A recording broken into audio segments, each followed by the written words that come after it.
This video is sponsored by Squarespace. All right, so Westcott just released their new flash. It's the FJ400. Currently, my favorite flash is the Godox AD400. It's kind of like the direct competitor. Obviously, both of them have their pros and cons. If you want to look at the specs and compare them yourselves, go ahead and do it, because I'm not doing it in this video. Why not? Because I'm not doing it. You're gonna go to sleep, or you're gonna leave, walk away or something.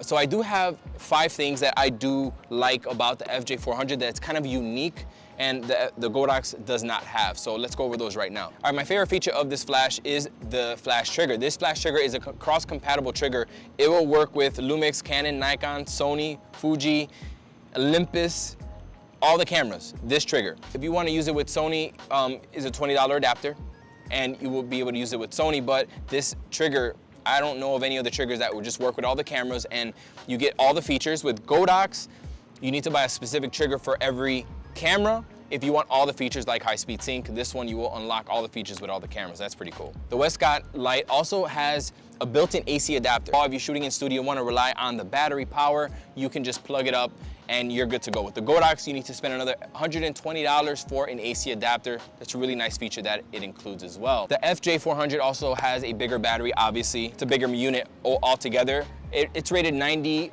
more flash pops at full power than the Godox, so this is a 480. It's rated at 480. If you need more power, this has it. So the Westcott, surprisingly, it is at a lower price than the Godox AD400 Pro.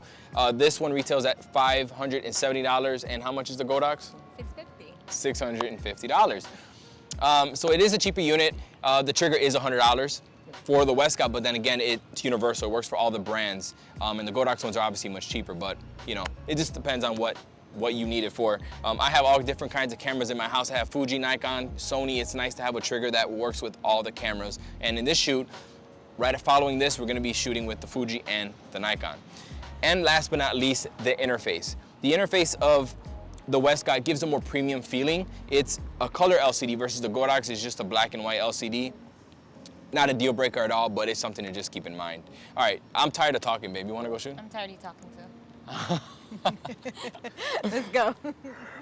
All right, before I show you some images taken with this bad boy right here, I want to send a shout out to my sponsor for this video, Squarespace. If you've been looking for a website, blog, or an online store, make sure to check out Squarespace. I've been using it for years. It's so easy to use. If you use the coupon code Manny, you'll get 10% off your first purchase. Link will be down below.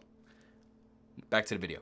Okay, so here is the trigger layout, and it's really cool. See how the camera, Fuji, Canon, Olympus, you could just switch it to whatever camera you have. I have it on Fuji right now. I'm gonna take a test exposure. Okay, here's the test shot. That's the ambient exposure. I got it underexposed a little bit. Here, 1, 2, 3, bam, and there you go. What I'm doing is, we've got kind of dramatic skies. I'm underexposing a little bit. I've got the Sears Tower, AKA the Willis Tower right there. So I'm putting that at the right of my frame. Yeah, I think it looks pretty good here. 1, 2, 3, good, again. Let me take a look.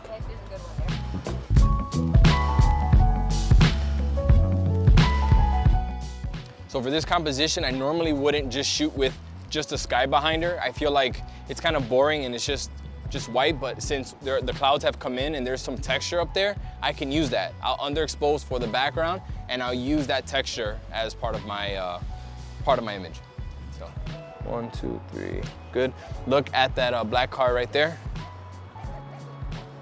Good.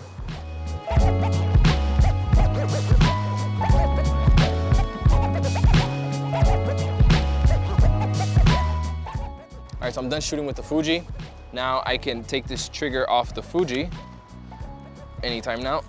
And now I'm gonna switch it over to the Nikon Z. I can slap it on here. And when you power it on, you just go to camera, Nikon, and there you go. You got high-speed sync, you get all the features with the Nikon. Pretty freaking handy. All right.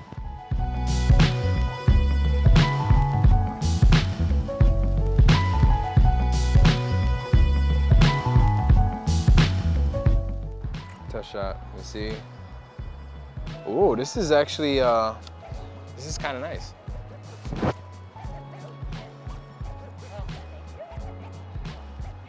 Oh yeah, I was about to tell you about that. Yeah, J-Lo pose. booty facing me. Looking over your shoulder. Like that. Hold on. Good. One hand by your thigh. Don't put that one in your pocket. Put that one on your leg. Rest it on your leg, on your hot dog, right there. They ask you how you are, you just have to say that you're fine when you're not really fine, but you just can't get into it. Couple more. 1, 2, 3. Okay. Ooh, I see it. You're looking kind of fierce right now. Go ahead. Give me that fierce look. Right there. Yep. Do that one again. Right there. Hold on. Good. Just like that. And a couple more. Cool. Got it. Those are my favorite, probably. I said on the fire hydrant, we didn't need all that. We didn't need all that. We just, we Yeah. just needed this. Just, yeah. 1, 2. Good. Let's get a waist up shot. 1, 2. Good. Good. That should work. Okay. 2, 3. Boom, boom, boom, boom, boom, boom. Good. Couple more, couple more. A little wider. Yes. Got it. Got it.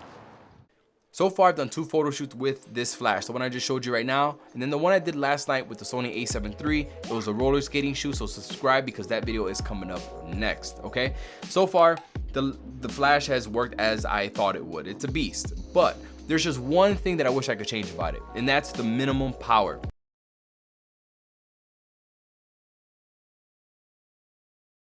So when I was shooting yesterday, the sun set, the scene started to get kind of dim. And what happened was, I mean, I like to shoot wide open when I'm shooting at night. I not only to get more of the ambient exposure, but you know, obviously you want the bokeh balls from the lights in the background. And with this flash, I was getting the spotlight effect, but it doesn't go low enough in power to be usable with a lens that can shoot at f1.8. It's just too much power. And that's where the Godox comes in. So when comparing the power levels, the minimum power of the Westcott is equivalent to the Godox 8400 at 1/32 power, but it can also go lower than that. It could go down to 1/64, 1/128, and 1/256. So I know if I had the Godox 8400 there for a low light scene, I know that I could just get just that little kiss of light that I need in my scene without having to adjust my settings and close down my aperture and lose that background blur and that ambient light. So that's the only thing I would change about it.